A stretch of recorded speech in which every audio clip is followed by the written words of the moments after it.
The following is a recording of a real poker coaching session. To find out more about available coaching packages and courses, head to pokerfluency.com today. Thanks for watching, and I hope you enjoy the video. So do you still want to go ahead and look at some of those like pre-bubble ICM spots, that sort of thing? Yeah, that would be great. Yeah. Okay. So talk me through, before I load up everything that I wanted to go through, like how much studying have you done to date of some of those sort of 25% of the field, like pre-bubble kind of situations? It's so funny. I've had a couple people ask if I do poker coaching. So I just started to do a little bit of it just because people have asked me. Yeah. And it's ironic because one of the main things they've been wanting to go over is, okay, I show up to the bubble short stack. What am I doing wrong? So I've actually just recently been really looking into 25% of the field spots specifically to just get a better understanding of that. Before that, I think you were the only one that really we've done a few things talking about, I forget the term, but like basically something about leveraging your stack or playing, like not getting involved with like bigger stacks.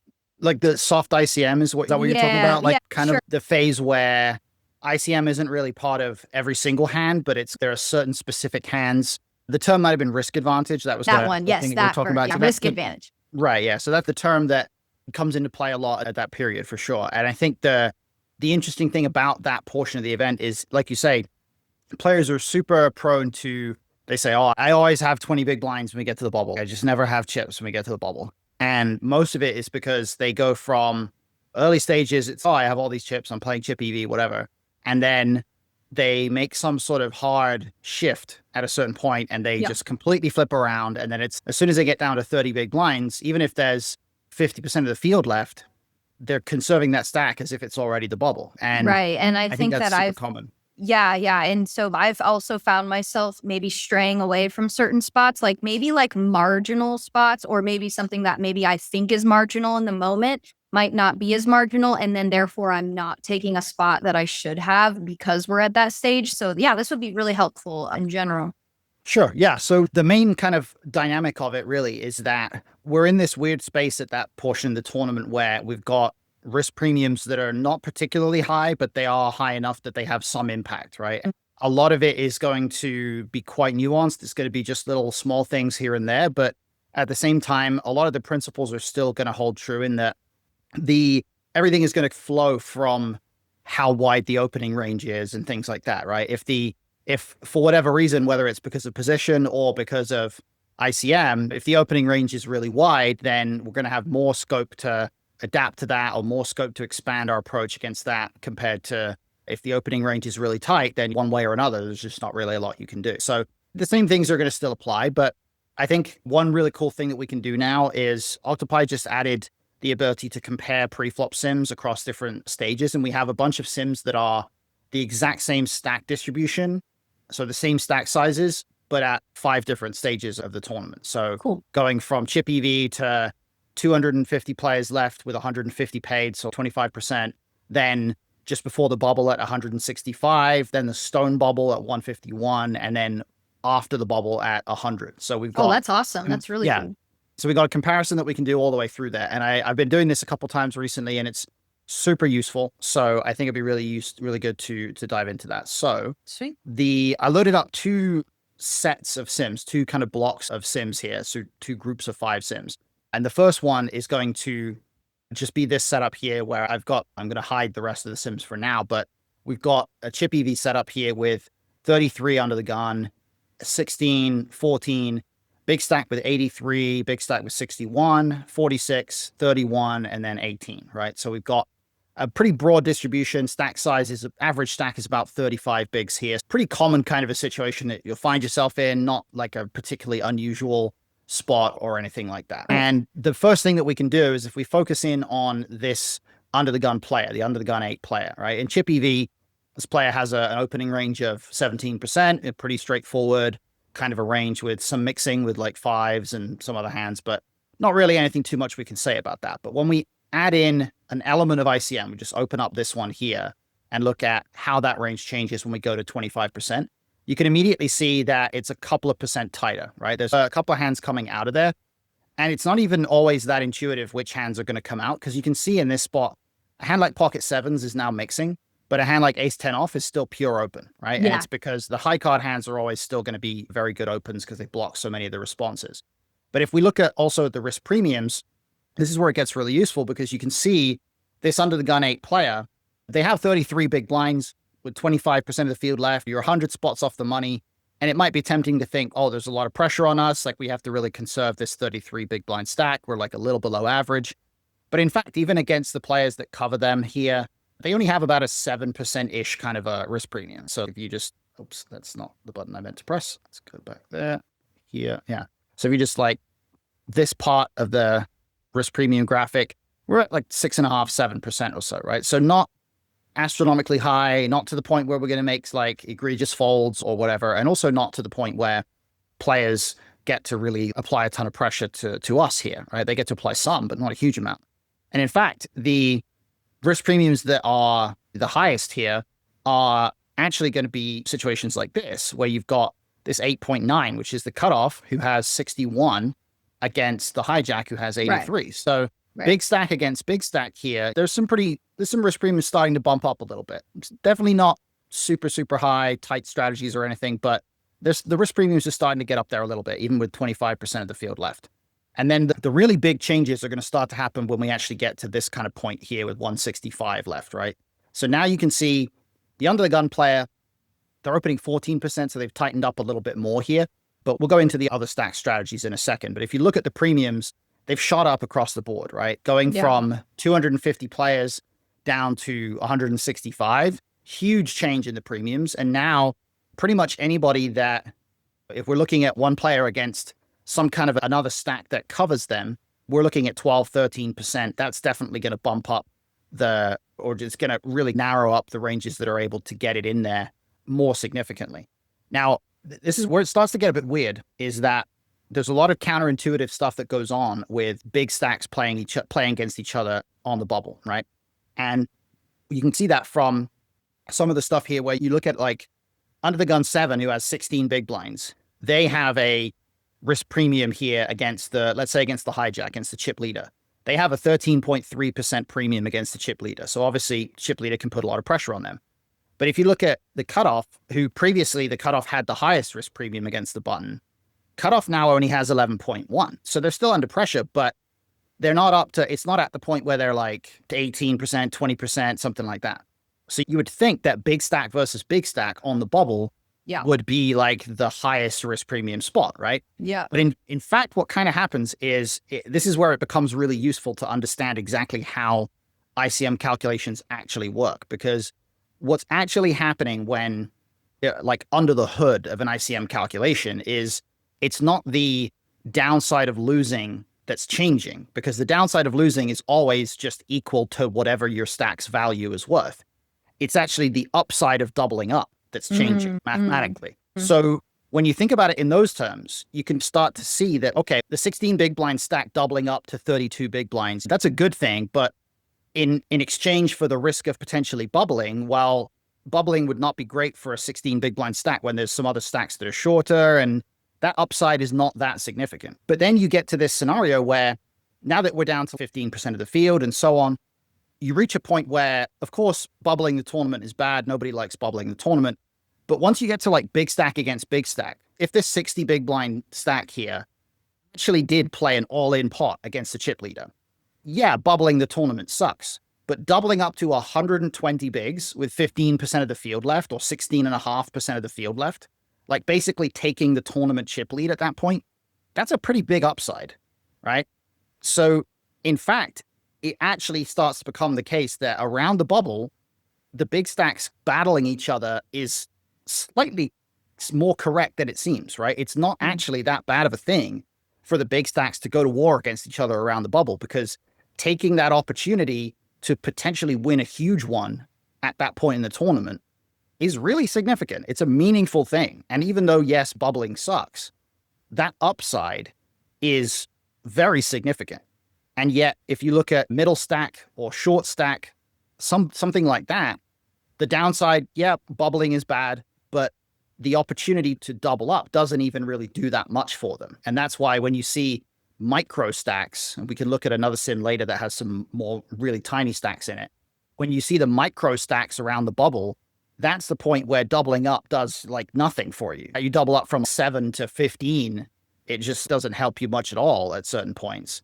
So your priority is just conserve that 7 and just cash the tournament. So I think it becomes quite important to look at ICM in this stage in those terms, in terms of what's the upside of the double up, because that actually is guiding math of the calculation more so than what's the downside of the chips that are lost. Does that make sense? Yeah. So essentially, like, even if I'm like the under the gun player, or sorry, the under the gun 7, U7 versus doubling up isn't actually as valuable versus busting and not cashing because I have a stack that like can probably cash.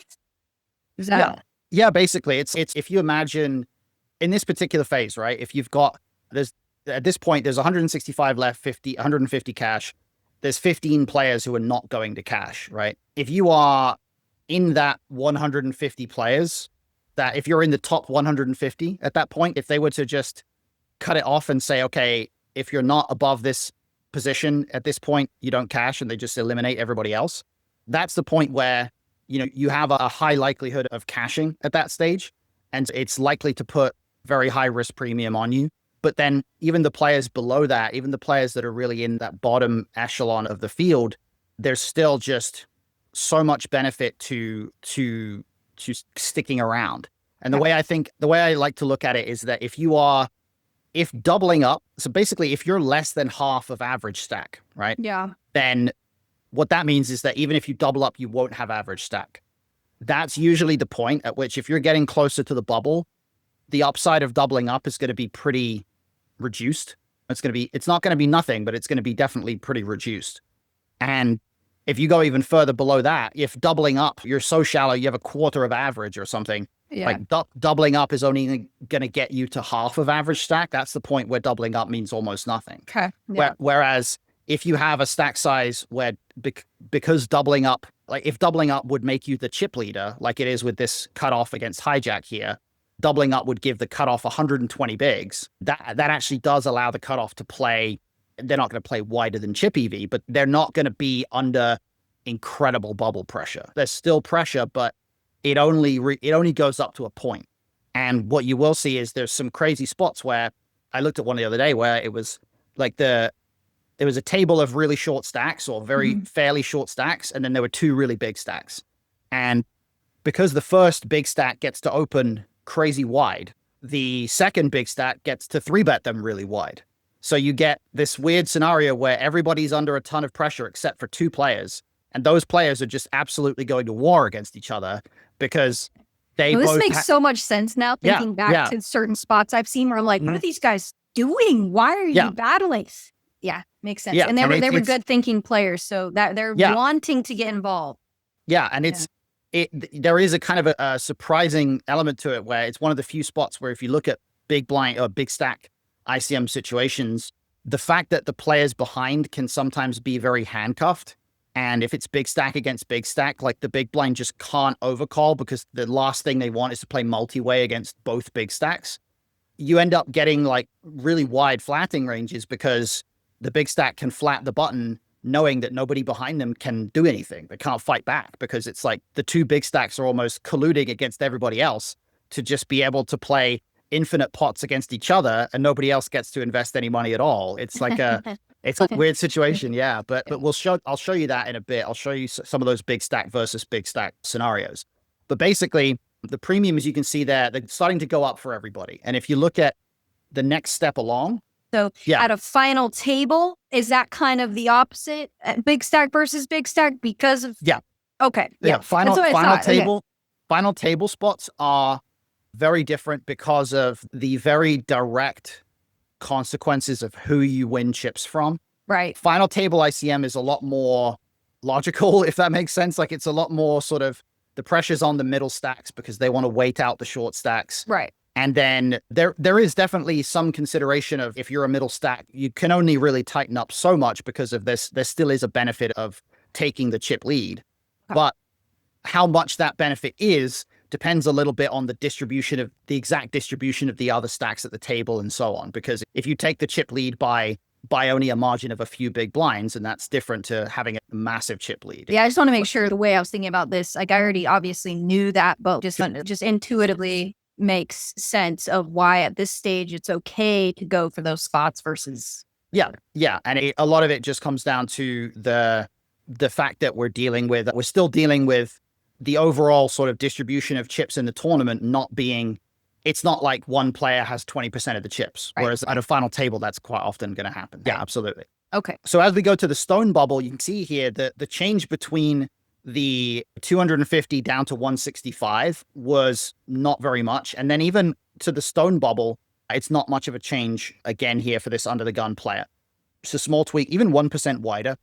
That's probably going to be because that specific player in the big blind is going to have to defend a little bit tighter on the stone bubble here. But if we look at the risk premiums, they've gone up really high this is the best example of what I was just talking about. Like the risk premiums have gone really high for this under the gun 7 short stack and the low jack short stack, like the 16 big blinds and 14 big blinds. And then they're pretty high for these players here, the small blind and big blind. Even actually small blind only has 30, they have 31, but they're up to 14%. They're definitely under some pressure there. But that cutoff versus button, or cutoff versus big hijack rather, is still only at 11%. So even on the exact stone bubble, the cutoff is under some pressure, but they're not going to super knit it up here and fold kings or whatever. Like they actually can do some battling to a certain extent. And then on the flip side of that, like the crazy thing here as well is like the cutoff's risk premium against let's say the under the gun 7 player or the low jack player, like to risk like a quarter of their stack for the cutoff of the hijack, there's actually like almost no risk premium. It's down below 1%. So it's a weird situation where there's a surprisingly big incentive for these players, these like players that have middle to big stacks, to play pretty aggressively here, to not knit it up too much because of how much benefit there is to accumulating chips at this point, just in terms of the model. So it's very interesting. Now, as we go through the money into the 100 players left, things go basically back to normal, right? Like you've got 16% again here. But overall, what the kind of perspective that we saw here is this middle stack, this 33 big blind stack, despite the fact that we've gone all the way from chip EV to 250 to the stone bubble and then back into the money and everything, their opening range really hasn't actually changed that much. So the basic opening range of a middle stack here in a scenario where the considerations as far as the players left to act behind, the stack sizes are quite varied. There's some players that are forced to play really tight. Some players are able to play really wide. And that just ends up it cancels itself out. And we end up right back we're opening more or less a chip EV range minus a couple of percent, right? So this is actually a relatively simple spot as far as just a basic opening range goes. But let's now take a look at the next player to act, which is the under the gun 7 stack. Actually, the low jack will be a better example here because it's 14 bigs. So it'll be slightly easier to just see the differences in that one. So chip EV, 14 bigs, low jack. As you can imagine, there's some shoving, there's some min raising, pretty standard sort of straightforward strategy where the min raise range is fairly polarized. When we get to 250 left, it looks like this, right? So the shoving starts to almost disappear. So even with some small element of ICM here, the shoving is not really much of a thing anymore. Only one hand, like exactly king 10 suited. So completely fine to just not shove anything in this case if it's like less than 1%. And then the next step forward would be here when we get closer to the bubble. And now, of course, there's definitively no shoving. And the frequency of hands that they're actually playing has narrowed up as well. They're still opening 13% of hands. That's probably a really misplayed spot there. Yeah, absolutely. I mean, it's a huge error to limp here, obviously. It's a huge error to play shove or fold. Yeah. If we look at like I think this is the buy-in of this event that we simulated for these sims was a 1K buy-in or 1,500 buy-in, I think. So it's making $200 to open king 9 suited here, which like that's a pretty decent, solidly profitable open. But I would guarantee that a ton of people are just never opening king 9 suited on the bubble here. Oh. So that's important. Then if we go stone bubble right here, 14 bigs, the stone bubble is where it starts to really tighten up.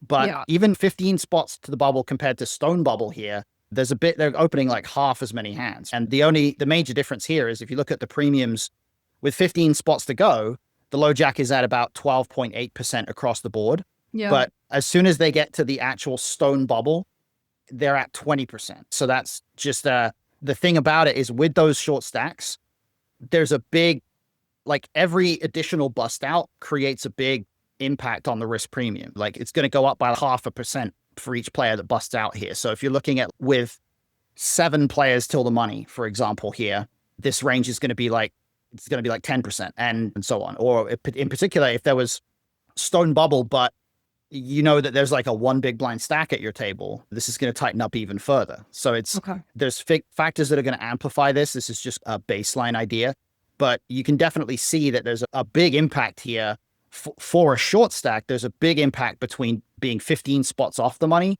versus being on the stone bubble. And I think a lot of players will not make enough of that adaptation either. Like they won't necessarily take into account that there's a difference between 10 spots away and 5 spots away or whatever. They'll just be like, we're on the bubble, and they'll just treat everything the same.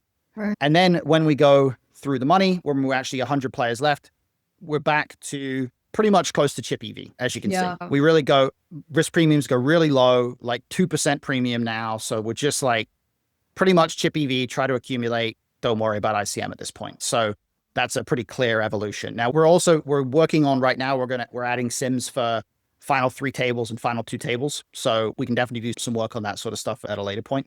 But this is just the basic open range for under the gun, low jack, and as a short stack. Now what I want to look at is the big stack.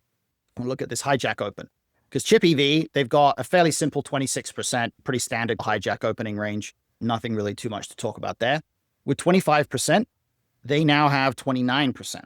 So they're opening 3% wider, even with fairly moderate premiums behind them, even with these 5, 6, 7% premiums, they're still able to open 3% wider. And the hands that are opening, again, it's going to be a lot of those high card hands. This king 4 suited coming in, queen 7, ace 5 off, a lot of these offsuit aces, just starting to open more and more of those blocker hands. And as we get closer, we will now see the range expanding all the way to 43%, right? So again, this is where there's a huge difference as far as from 250 down to 165. And the reason for this is that it's not necessarily that much about the hijack themselves. It's that at 250, there was the players behind them had a small amount of risk premium on them. But when the risk premiums for everybody are going up, and there's at least a couple of players here that are very high. So like you've got small blind who's at 13, and then big blind here is at about 14 as well, even at 165.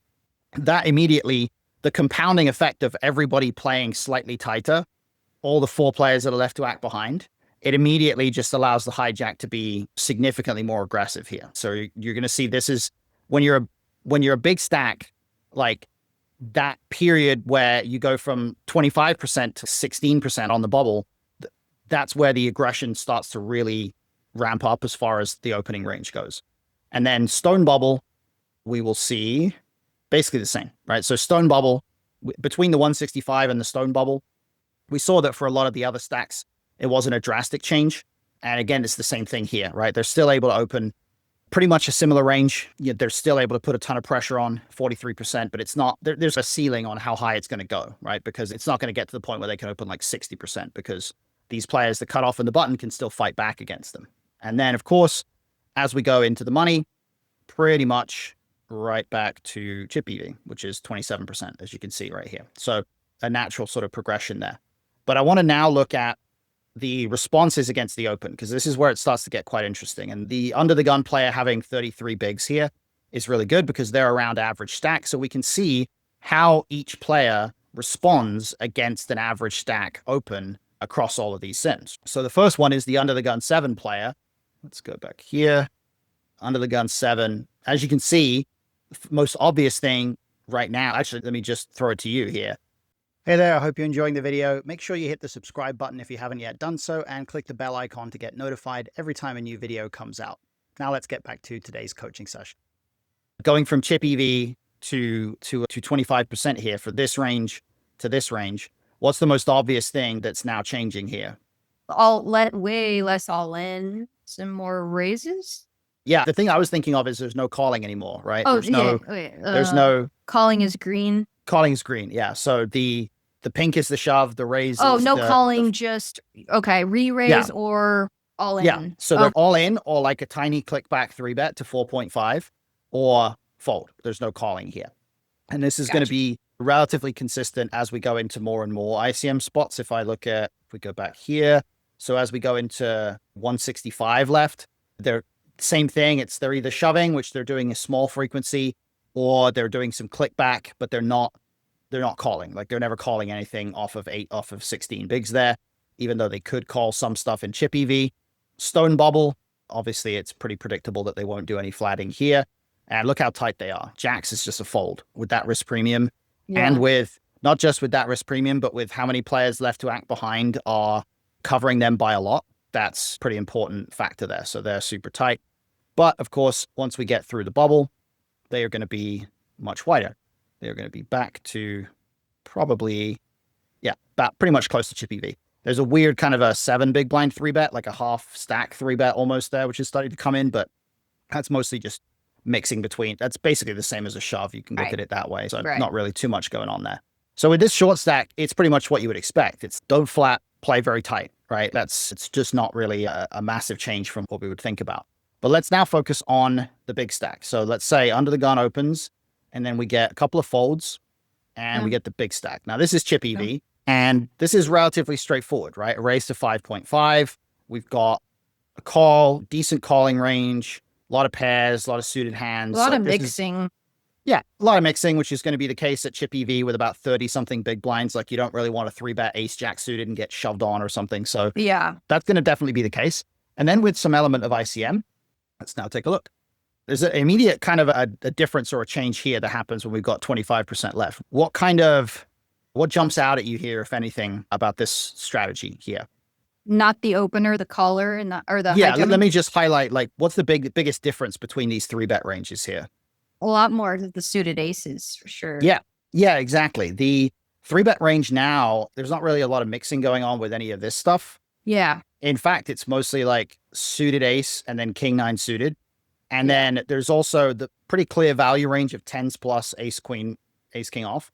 And then there's some offsuit broadways that are also 3-bet bluffing. But here, there's not a lot of offsuit broadways 3-bet bluffing. And what it's speaking to is that when you introduce some element of ICM, 3-bets are less likely to get flatted, especially by the player that is covered, right? And what that means is it encourages the player who's 3-betting to be more polarized and more focused around blockers. And you can see this if we look at what the under the gun player's response actually is in both of these situations. Oops, back around. You can see, in chip EV, right, up here, let me just highlight that. Chip EV, they've got 30% fold, but they're calling almost half the time. They're calling the 3-bet about half the time. And that means that the hijack is going to have to play post-flop in a 3-bet pot quite often, right? They're going to have to be ready for that. They're going to have post-flop playability in their 3-bet range. So they like a lot of these hands. They like occasional bits of suited connectors and stuff and so on. But with ICM in play, even with 25% of the field left, the under the gun player does very little flatting of the 3-bet. They really don't flat very much. They mostly just shove or they click it back as a 4-bet, which is funny, but it does happen. And they just don't flat really much at all. Like stuff that would flat before, queen jack suited, king jack suited doesn't flat. 9s, 8s, and 7s are like mixing jam most of the time. There's a couple of the strongest suited broadways that can flat, but basically the big stack doesn't really have to be like ready for post-flop play at all here when they 3-bet. They can just 3-bet a random ace blocker, and then if they do get flatted, they're suited, so they have a little bit of equity, and that helps. But they don't really have to worry about any kind of post-flop playability. And if we go through this spot, I'll just keep these open here so that we can see the next sort of evolutions of this spot here. We go hijack, 3-bet, under the gun, response. So with 165 left, again, almost no calling, right? Their opening range has tightened so that the actual frequency they're folding doesn't change that much, but basically no individual hand that actually really wants to call. And they're not even really clicking it back much anymore now. They're either shoving or they're folding. They're basically just playing shove or fold. And that allows this crazy 3-bet strategy from the player in the hijack. They're folding a lot of hands, so Yeah, And exactly. why it's Right? Like, profitable for sure. yeah, they're getting a fold from the opener 61% of the time. That's a And ton of fold. and they're now taking this completely, like their two strategies start to completely diverge, right? Because Yeah. you've got this part of the range, which is the very obvious bluff part, like ace blockers and stuff. You've got like a tiny bit of some suited connectors and pairs, which is a little bit weird. I'm not exactly sure why those hands pop in there quite so often. I think it is like to just give a tiny bit of board coverage in the 3-bet range, perhaps. Yeah. And then you've also got a lot of these offsuit blocker hands as well, right? But the value range is narrower. It's jacks plus an ace king now. So you've got a really distinct kind of polarized 3-bet range. And you've also got this crazy wide flatting range, which is now way wider than it was before, right? Yeah. And this is exactly what I was mentioning when I talked about like the players behind are a bit handcuffed now, right? Even though the under the gun 8 player is not a big stack themselves, if the hijack calls here, nobody behind is going to want to play post flop in a multi-way pot that includes the chip leader. So one way or another, they're all just going to fold a lot more, which allows the chip leader to flat way more comfortably and profitably because they don't have to worry about anybody behind them coming along and applying pressure. So this is kind of part of the big stack dynamic on the bubble as well. It's not just that we want to 3-bet tons, it's that we can actually flat really wide in a lot of spots too. And the same sort of thing is actually going to keep happening as we go closer to the bubble. Round to the hijack 3-bet, back to under the gun. Yeah, so it's interesting. The flatting is starting to come back in a little bit now, which is a little bit of a kind of an oddity of the stone bubble here. The part of that is because the 3-bet range has gotten even wider, right? It's now 10% instead of 9%. And the hijack here is able to play an even more aggro strategy. And they have a lot more hands that just contain a deuce in them, like a lot of these offsuit ace blockers.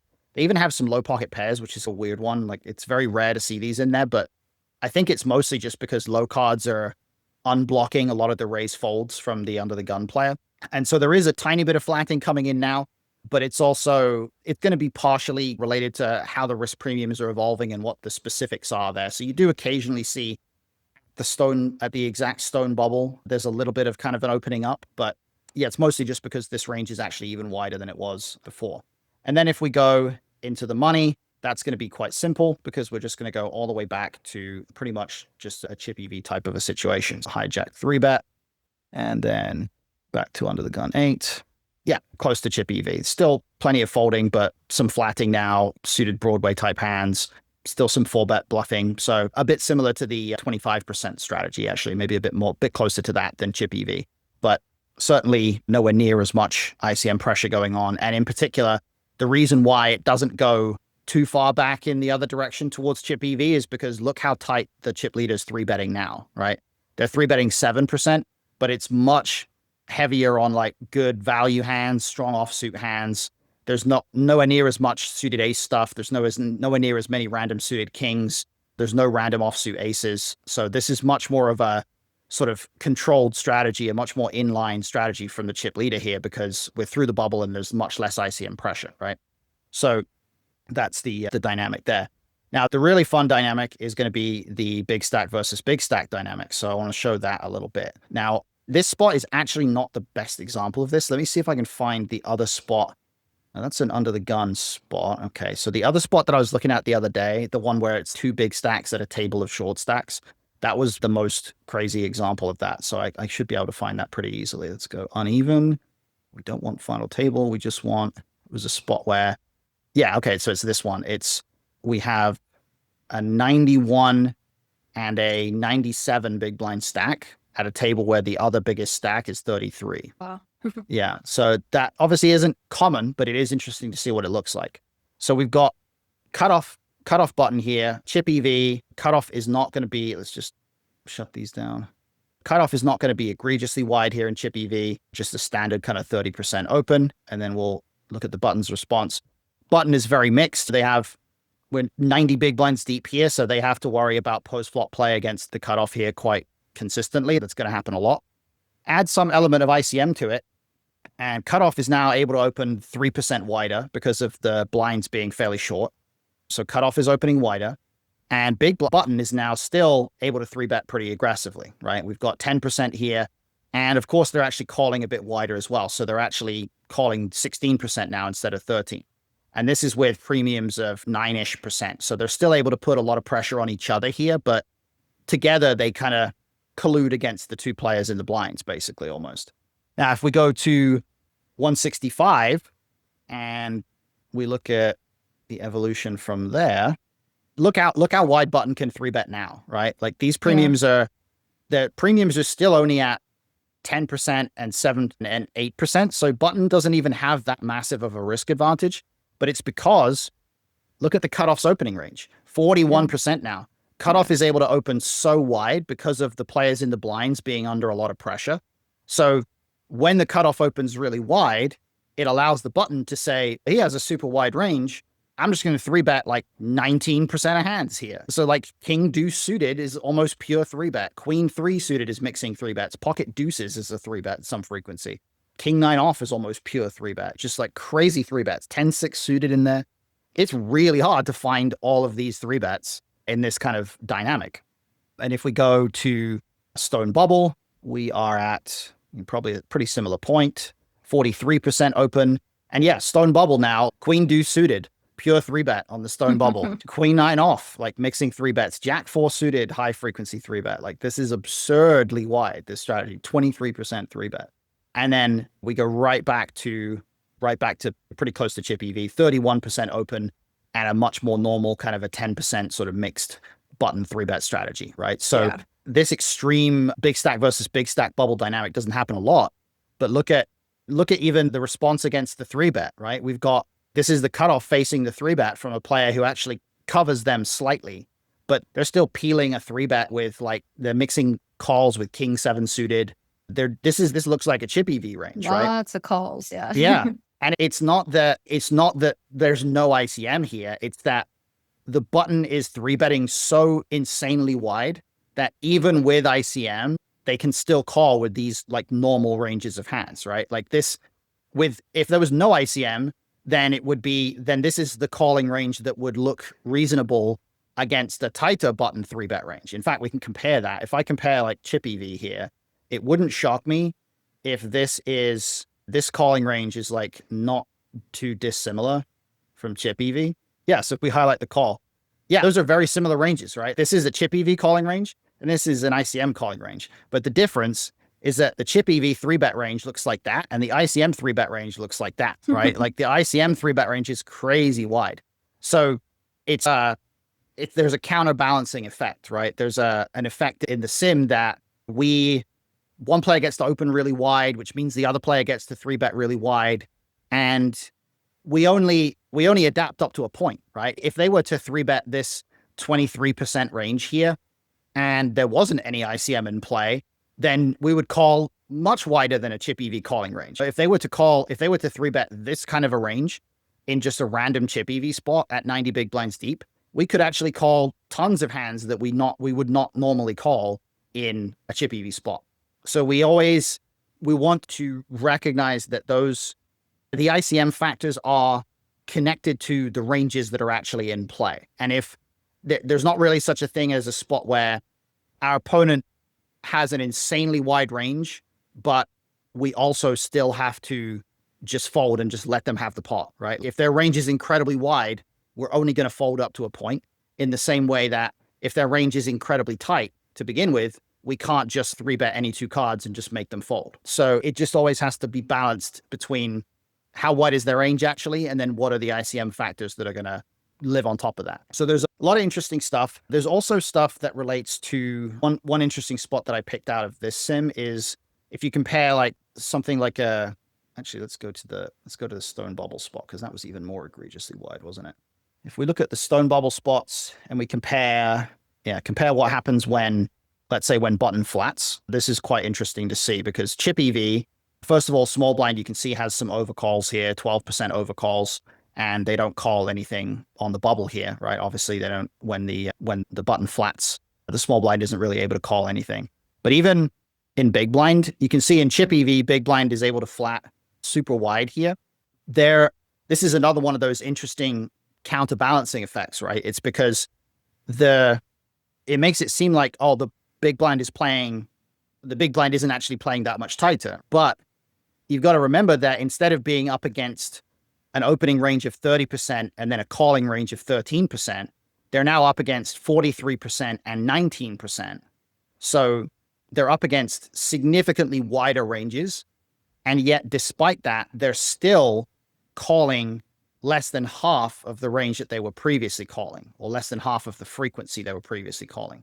So it's, like I say, they're under a lot of ICM pressure, but the ranges they're up against are so wide that they can only keep folding up to a point. Like eventually, the amount of equity that you need surpasses the risk premium, or eventually the equity that you have surpasses the risk premium, and you still get to invest money in the pot. And that's the whole thing about ICM that requires understanding risk premium. It's that risk premium is just about needing extra equity in order to justify investing in the pot. And when your opponent's ranges get wider and wider, it's easier and easier to have that much equity. So eventually, that extra premium that you're paying is still like the sort of what you're getting in exchange for that, the equity that you're realizing in exchange for that is still worth it. So that's why in regular tournaments, there's no situation that can exist where we fold aces, because the risk premium can just never go so high that aces doesn't have enough equity. But in a satellite,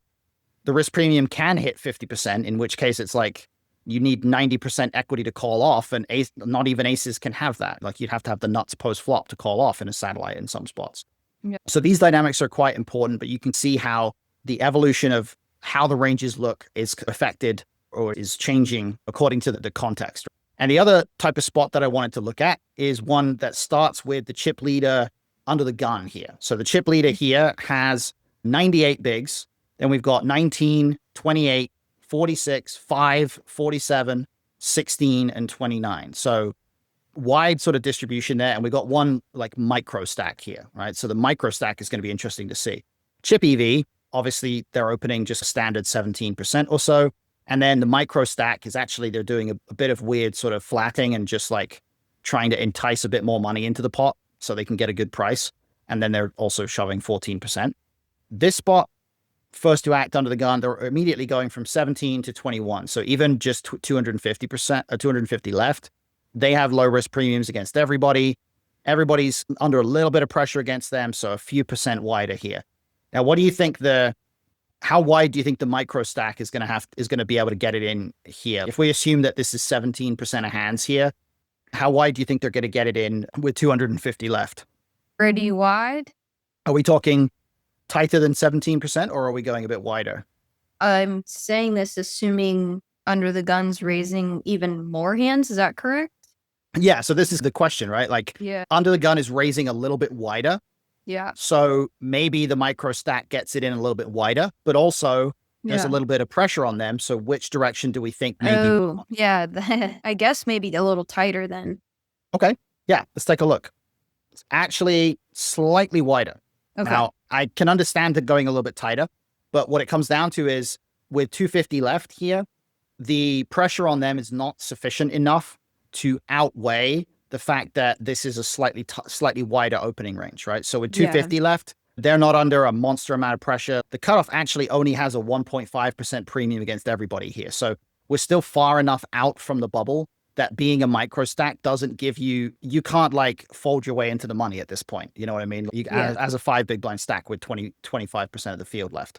Now, the next scenario here, we've got 32% opening range. So this big stack is now with 165 left, they're able to open up a ton, right? They're opening up way more. And now the cutoff is actually going tighter. So this is where that inflection point happens. We've got this point where 25% is still far enough from the money that the micro stack is not in like super conservative mode, in like super just try to make the money mode. But once we get 15 spots out, even though the under the gun 8 player is opening 32% of hands now, cutoff is only able to get it in with 11%. So stuff like king, queen off is like break even, 6s is going with it, but 5s is folding, and so on. And now if we go even closer to the money, we go to that stone bubble, On the stone bubble, the under the gun player is now opening 36%. So they're opening another 4% wider. And if we look at the cutoff, look at that, right? So they're opening way wider, 36% now. But the cutoff is only able to get it in with jacks plus, ace king suited, and ace king off is a mix, right?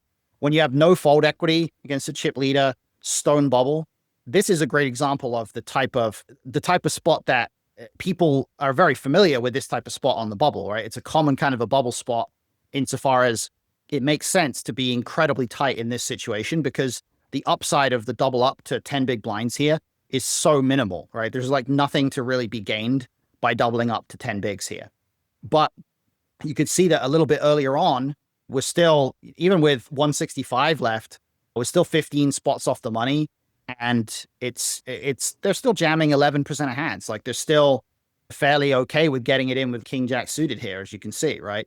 But once we really get to that stone bubble, it gets absurdly tight for the really short stacks, even though you've got this strange dynamic of the short stacks are playing crazy tight, and then the big stacks are just absolutely going to war, right? They're just like super wide ranges against each other. So really interesting kind of a shift there. And then once we get into the money, obviously under the gun 8 is now back to opening 19%, so much tighter range. And cutoff is back to getting it in 15% of the time. So back to very close to chip EV. So that micro stack evolution is quite an important one because it's important that we don't, if we're like let's say we're the small blind here where we have a 16 big blind stack or so, and we still have 200 players left. That might be way too early to adapt significantly based on the bubble, right? We might not be at that point yet. But similarly, if we have like 5 big blinds, 7 big blinds, something like that, micro stack on the stone bubble, and we find ourselves thinking, I have tens, like how can I fold tens with 5 big blinds? In fact, when you have no fold equity, you should. It's surprising. You do have to actually make some of these really tight folds sometimes. Is this all making sense so far? Okay, excellent. So the one last thing I wanted to look at was just this middle stack versus chip leader dynamic, right? Because that's quite a tricky one. So if we go under the gun open, under the gun is going to raise to 3.5, and we'll look at this player in the hijack here. This is chip EV, fairly standard, 4% 3-bet, 9% call. Not too much unusual to say about that one. If I reset here, raise, hijack here. This is a good example of the hijack the good example of what one of the common impacts of ICM is here, right? Which is that middle stack versus big stack. They're opening really wide. They're opening wider, 4% wider. So on the one hand, we would want to play more hands, or theoretically, we're going to have more equity against their opening range. But if we go post flop against them, they have enough of a risk advantage here that under the gun's really going to apply a lot of pressure, right? We're not going to be able to realize equity very well here. So we actually there's still some calls, but we have significantly less calling than chip EV, but we do have more 3-betting than chip EV. And it's because it's those two factors combining. We don't really want to play post flop against them, but their opening range is relatively wide. And that means that they are a bit vulnerable against our 3-bets, right? So we can still 3-bet at some kind of a decent-ish frequency here. So we have that 7% 3-bet here. As we go forward to closer to the bubble, at 165, we've got right here. So we still have 6% 3-bet. Again, this looks a lot like a deep stack chip EV kind of a strategy, right? Yeah. And it's because even though there's pressure on us, even though they are able to apply a lot of pressure, we're not in that. We have a 12% risk premium against them here, but 12% isn't 20%. And at the same time, they now have 32% of hands. So it's, again, one of those things where if they can't have 32% of hands and then also always have good hands, they're going to just have to fold a lot. And we can fight back against the chip leader to some degree like that. Now, the stone bubble spot, we'll just quickly take a quick look. And the stone bubble looks similar. In fact, we are actually able to flat even more now. And this is actually a product of similar things to what we've seen before, where the players behind are going to be forced to be so tight that we actually get to call a bit more. So it becomes almost a bit like big stack versus big stack here, except slightly, definitely quite a bit tighter on the stone bubble. But again, they have 36% of hands now. So it makes sense that we would be able to justify flatting and playing post flop against that range where they have all kinds of hands and they are going to have to play out of position, right? So even though they are the chip leader, they have the risk advantage. The fact that they have a really wide range and they're out of position means that there's some compensation for that happens. We still get to flat some hands. And of course, we also still get to 3-bet some hands as well here. So again, it's that push and pull of you've got risk premium dragging a player in the direction of play tighter, but then you've also got the opposite effect of your opponent's range is wider and wider as there's more and more ICM pressure. And so the tightening up effect only really happens up to a certain point.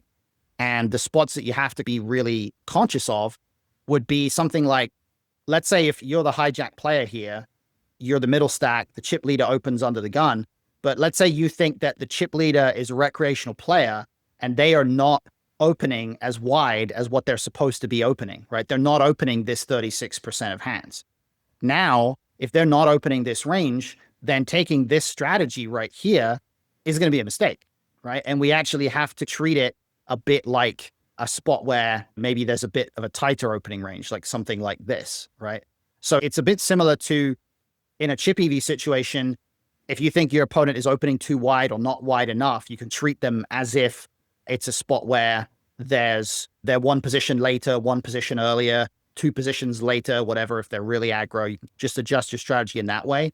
You can do the same thing with ICM, where if they're the chip leader and they're supposed to be opening really wide, or they're supposed to be 3-betting really wide, but they're not because they're a wreck or because they're just too tight or whatever, you can treat them as if they were a middle stack, or treat them as if they were not the chip leader and assume that their range is a bit more similar to what that range would look like. And now make the adjustment based off of that, just based on a well-rounded strategy against that range. Because ultimately, the range that you're playing against is going to have just as much impact as ICM does. And this is true for post-flop too. Once we at some point start going into ICM post-flop stuff, you'll see that post-flop ends up right back where we started sometimes, where on the one hand, ICM is in play, but on the other hand, the chip leader is opening much wider than they usually are. So we still get to check raise them a lot or something. Like it comes full circle there. So you always have to balance those two things against each other. And I think that's where a lot of players go wrong. I think a lot of players they're only considering the ICM element of it. And they think in a blanket way where it's ICM means fold more, or ICM means I'm the big stack, so I get to 3-bet more. And the sort of balancing out effect gets lost on them there. Make sense? Yeah. Very helpful way to think about that. The treating their range as a middling stack. That was actually very helpful. Cool. Yeah. So obviously there's a lot to pick apart from these kinds of scenarios leading up to bubbles. But if you get any particular hands or anything that you want to discuss at some point, I do have one. If you want to go with one, go ahead. Yeah, it was like right around, I would say like 25% of the field left. So it's right in what we've been talking about. All right. So it's the main event, $800 buy-in. We are 8-handed. Hero is in the big blind with 35 bigs, I believe. 30 or 35. Cutoff. He's a reg, but he's definitely on the tighter side, but not egregiously tight, just probably, and he has 80 big blinds at this point. So he's a big stack. So I wouldn't assume his raising range is just really linear. I think it's got a lot of some mergy stuff in there too. So anyway, then the small blind rips for 13 big blinds. And I'm in the big with 30 to 35 bigs, and I look down at pocket nines. Yeah. Would love to hear your thoughts on this. Yeah, I think probably I would say, I think a lot depends on like the player type of the small blind. I think in theory, this is probably supposed to be the kind of spot where you just reshove, just get it in. I think in chip EV at least. I think in an ICM spot, we probably, or 25%, I think we probably have some reason to just call the small blinds shove and potentially fold if the original raiser reshoves. But part of the issue there is that the original raiser is not supposed to ever just call and see a flop. But if they do just call and see a flop, it becomes a nightmare for us because we just don't realize enough equity. Yeah. So I do think if I think the original raiser is a bit more on the passive side, I might be inclined to just reshove. I also don't think folding is terrible because I think in your environment, like I think there's probably a decent number of small blind players who are not shoving anywhere near wide enough there. I think I would probably be alternating between jamming and folding depending on specifically the player type of the small blind. So here's his fault. So here's maybe some info that's helpful on a small blind. He was the type of guy where if he got down to 20 bigs, he's short in his mind. So he's shoving way wider, I think, than most people would there. So I actually felt like it was such a great ISO spot. Yeah. But then looking at the original Razor's range, again, he's like a reg, but like he's not a great player. He's just very straightforward. Am I ever just worried about running into it there? Or because he's the type to fold ace queen off, ace queen suited. I think his calling range is pretty tight. I think if that happens, like if you're getting to a point where you think that you can get him to fold out some hands that are flipping, or if there's even like for 35 bigs, I think he is. Yeah. Or if there's a chance he folds tens, then shoving nines becomes really good. That part of the reason why we like might not shove nines is if we think that tens is just going to snap us off. I don't think he is. If we can get tens to fold, it becomes like almost a dream spot where like you're ahead of the small blind a lot, and then you can actually fold out better hands from the original Razor. So I think against Solver said it was a mix between jam or fold thing, like you said. But my friend was like, "Oh no, you just got to fold there. You got to fold there." I did get snapped off, but by queens. But I think the question for me was, is he opening enough hands that I'm not just running into it every time right there? And I think the answer is yes. Like, yeah. I mean, he certainly should be. I think the major variable there is probably the width of the small blind's range. And I think if the small blind, just based on the read that you had on the small blind, if you're very confident that the small blind has worse pairs at a good frequency, like they can definitely have like sixes, fives and stuff like that. I think when you combine that with the possibility that the original Razor might fold tens, like I would probably be very happy going with nines there. Yeah, and I normally, in different player types, facing different player type from the Razor and the small blind, I'm absolutely folding there a ton of the time. But given this scenario, I felt like the original Razor was just like folding so many hands, even like king queen suited, like hands that I want to fold out there. I think he was, and obviously that time I just ran into it, but then it felt a little bit like a punt because I wasn't even in the hand. I'm in the big blind. I'm see the action. I'm in the main where I have a pretty nice advantage at most tables. It's very soft, and I'm like, I just feel like, man, my friend just felt like it was a little bit of a punt. And I was, again, trying to find those spots where it's like doubling up here is very valuable in approaching the bubble versus being like short. Yeah, I don't think it's that big of a deal. I think with 25 left, I think that I think it's actually a great example of a situation where players are going to overestimate their risk premium quite a lot. And I think that for the most part, spots where you are comfortable or confident that you can get it in against a lot of worse hands at a decent rate, I think generally are going to be good spots to go with. And I think that if the Razor is a big stack and they're opening reasonably wide and so on, it's hard to really see it being a punt. I think there are certain reads that you could have where it would be a punt, but based on the reads that you do have, it seems incredibly unlikely that it would be a punt. It's just it doesn't feel like a spot where you have to be that worried about running into it. And ultimately, this is one of the reasons why any kind of spot where you do run into it, like you just run nines into queens in a big spot like this, it's always really hard to review those hands with any kind of like objectivity, because you've got, on the one hand, you're like, oh, I really wish I hadn't busted this tournament. And on the other hand, you know what the outcome was. So your perspective is inherently going to be more biased towards thinking one way or thinking the other way, either like validating what you did or beating yourself up for a mistake you think you made, or like whatever it is. It's really hard to look at a bust out hand and actually have a balanced perspective on it.